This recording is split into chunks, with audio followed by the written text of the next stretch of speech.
Hey guys, just doing a quick video. And today what I wanted to talk to you guys about is the new iPhone X that's due to be released. And I just wanted to do a quick comparison.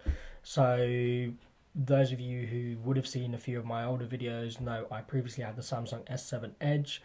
I did a video on that talking about how difficult it was to get a screen protector. And then actually recently, I think it was in June or July, I upgraded to the Samsung S8.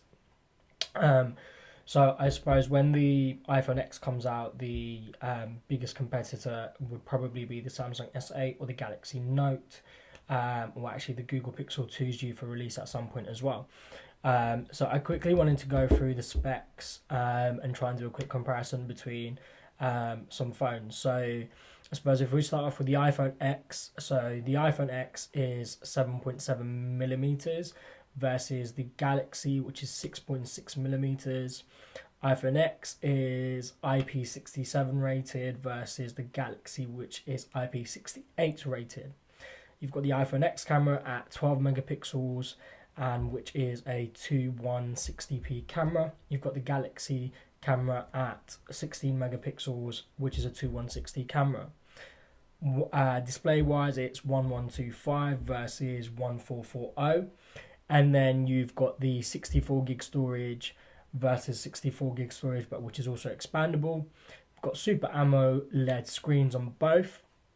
You've got 6-core CPU on the iPhone X versus 8-core CPU on the Galaxy. You've got 3 gig RAM versus 3 gig RAM. You've got and then you've both got NFC and wireless charging. And obviously the iPhone X doesn't have a headphone jack. Now, those of you that are quite eagle-eyed would have noticed the Galaxy that I've read the specs out for are actually for the Galaxy S6. So yeah, exactly. So I was comparing the two and I was going, hold on, let me compare iPhone X versus Samsung S8. And then I started to look and I was like, hold on, similar specs, iPhone X versus Samsung S6.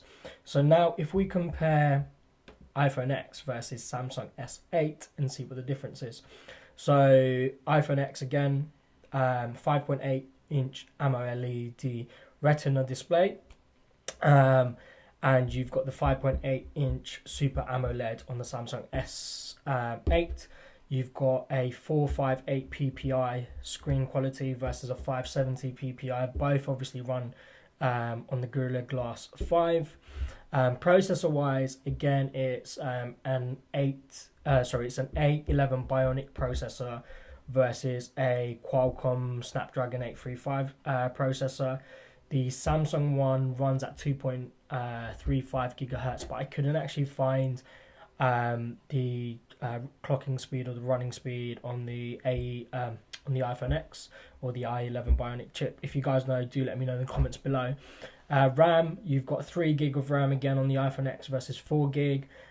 Storage wise, again, as I said, it's 64 gig on the iPhone X versus 64 gig expandable on the S8. 12 megapixel camera on both, but you have a slight difference in terms of the flash and stuff. So S8, you've got a dual LED flash, whereas the iPhone X, you've got a quad LED flash. So iPhone X, a little bit better there. Front facing camera, you've got on the iPhone X is a 7 megapixel camera with HDR and face detection. On the Samsung S8, it's 8 megapixel with auto HDR, autofocus, as well as dual video call as well. So it's probably even matched on there. When you're looking at battery spec, 2700 2700 mAh versus 3000 mAh. And then if you're looking at thickness, iPhone X is a little bit thinner, so it's 7.7 millimeters versus the thickness at 8 millimeters on the Samsung S8. iPhone X, again, I'm guessing this is down to the all-metal body. It's 174 grams versus the S8, which is 155 grams. So again, with that one, it's a little bit of a tricky one. So if you're after something really light, then yeah, Samsung S8 is going to be brilliant. But again, with the iPhone, it's that quality that comes through with the all aluminium or the all metal body is, again, I think it's a winner, and it's worth sacrificing that 20 odd grams for. You're not going to notice 20 odd grams. So I think that's pretty good. Again, if you're looking at sensors and all of that stuff, again, they're pretty much equally matched. But the Samsung S8 has a few more sensors.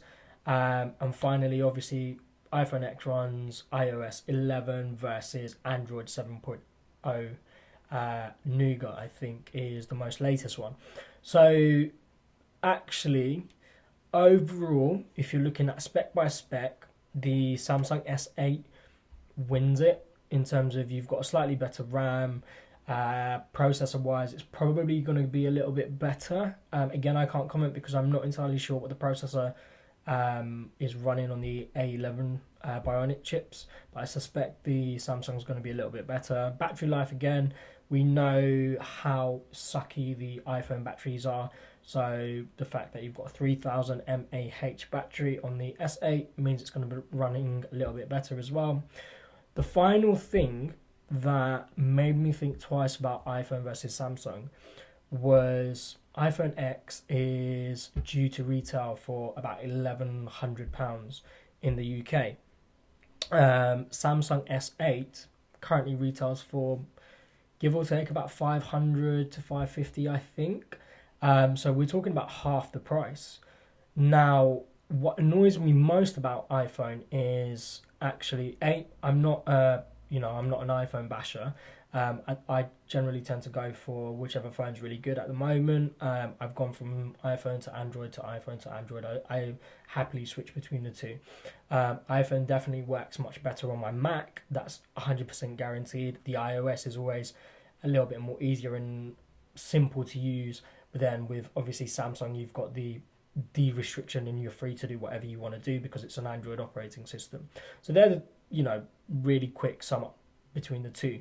But what really annoyed me was iPhone charge $1,100 in the United States, but they haven't converted it down to UK prices. Instead, they've gone, we'll charge $1,100 in the United States. We'll just charge £1,100 in the UK, which means actually they're taking the piss with UK consumers because they think, they can make more money out of them. The other thing is you go £500 for a phone, some would argue is worse, some would argue is better. I'd probably say is just as good, versus £1,000. Does it really justify the cost of having an iPhone? Or is it that iPhone are milking it? I think or is it that Apple are milking the iPhone, sorry. If you look at it from a UK consumer perspective, definitely, because they're not even converting the dollar price down to the UK price. But then if you look at it from a Samsung versus iPhone perspective, I think they are as well. So let me know in the comments below. I've obviously read out the specs as well, so you can see they're pretty much on par. Some will probably say Samsung's a little bit better. I'll probably say Samsung is a tiny bit better spec for spec, but obviously it comes down to your own personal preference. So do let me know in the comments below what you think. Do you think do you think Apple is ripping consumers off, and just because they've got a massive fan base that they can charge whatever they want? Will you be buying the iPhone at £1,000? And actually, at what point does an iPhone no longer become affordable? Do you think if Apple charged £2,000 or $2,000, you'd still pay for it? I know some people would, but I think this price change is going to be an interesting one to watch. So do let me know in the comments below. As always, guys, thanks for watching.